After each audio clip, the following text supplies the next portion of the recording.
Alors moi, je voudrais réagir d'abord par rapport au film. Il y a plusieurs questions. Alors d'abord, merci. Merci vraiment d'avoir fait ce travail.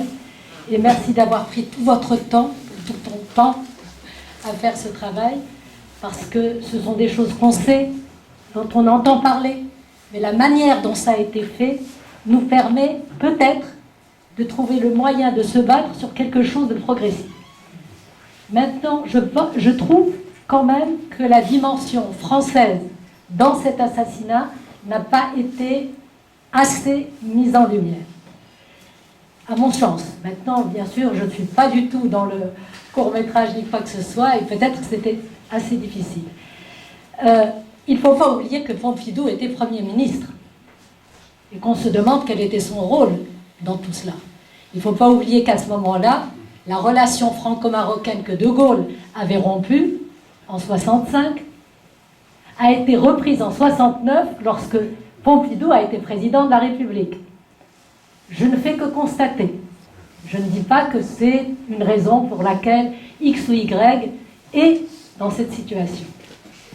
L'autre, c'est qu'effectivement, cela a ouvert, ce film a ouvert d'abord la possibilité que la voie démocratique fasse un débat qui peut être intéressant sur la question, en espérant que ça puisse continuer. Il y a, à mon sens, deux volets. En écoutant tous les témoignages, et des frères et des parents de tous les disparus, quels qu'ils soient. Le Manouzi, bien sûr, Louasouli, Ben Barka, qu'on connaît et sur lesquels nous sommes tellement battus, on a toujours une idée, une réflexion qui se fait. Il y a des différences de situation, même si tout est pareil, il y a effectivement, pour l'affaire Ben Barka, un dossier qui est ouvert, une partie civile, où Maurice Butin joue la cheville ouvrière dans cette partie civile, et que, conjointement à toutes les questions de disparition, c'est quelque chose qui peut mobiliser. Mais en écoutant chacun, et tout ce que j'entends dire sur les tortures, je suis contre ce que dit De Gaulle et que rappelle justement notre ami Leroy, l'écrivain de Perrault, à savoir que la cruauté de Hassan II est inutile. Je suis désolée, elle est tout à fait utile pour lui. Il a dissimé toutes les directions des partis politiques. Il a exécuté je ne sais combien de nos camarades. Il a entamé en exil des personnes et moi-même pendant 22 ans d'exil. Et je vous assure, comme disait Victor Hugo, le problème de l'exil, ce n'est pas une question matérielle, c'est une question morale. Et que là, effectivement, sa cruauté a été complètement utile pour faire perdurer la monarchie. Et nous sommes dans une situation où la monarchie perdure. Le système barzanien perdure. Quels que soient les acquis, parce qu'on ne peut pas dire qu'il n'y en a pas. Et ces acquis, on les a grâce à nous. Pas grâce à la monarchie. C'est grâce à nous qu'il y a eu cette... Mais quels que soient effectivement ces acquis, il y a un système inchangé qu'il faut effectivement, où il y a un combat important.